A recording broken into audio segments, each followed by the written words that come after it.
Yes, not quite.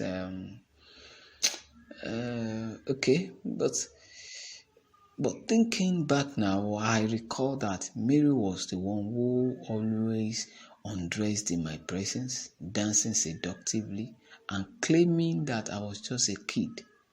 However, it was the thrill of watching her that lured me on to my own sister.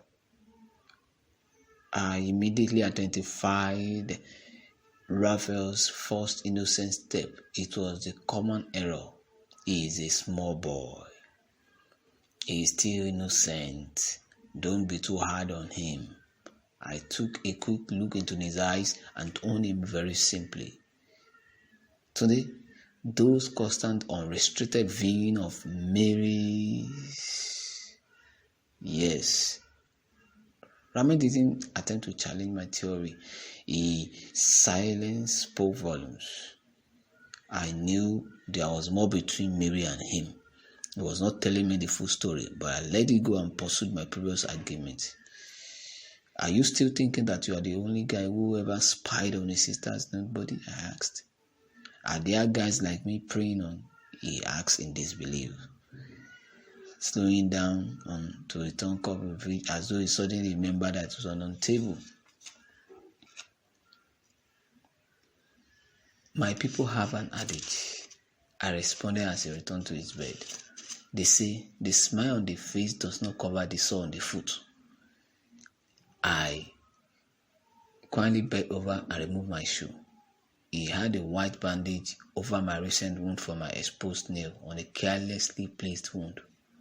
Tunde's face, I smiled and repeated the proverb. The smile on the face does not cover the sore on the foot. I watched Tunde take a deep breath and slowly exhaled while smoking a cigarette. His countenance gave nothing away. His face was expressionless. For a moment, it seemed transfixed without knowing or moving a muscle. Who taught you all these things? He asked suddenly. Raphael, yeah.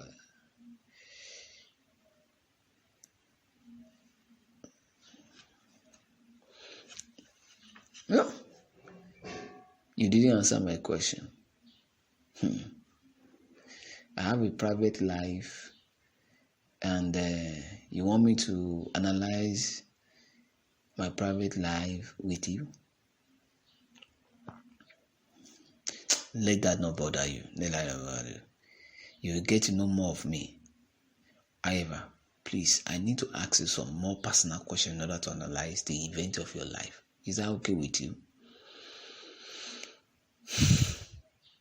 Tunde, why do you think your father had those erotic magazines hidden in a carton on top of his wardrobe? I asked cautiously. My father often suffered from depression. He answered easily, leaning back on the wall beside his bed, but maintaining his gaze. I think all the time he spent alone in his room battling with his self-esteem might have led him to seek solace in those magazines. Looking back now, it got more pronounced after he lost his job. Lost his job? I asked.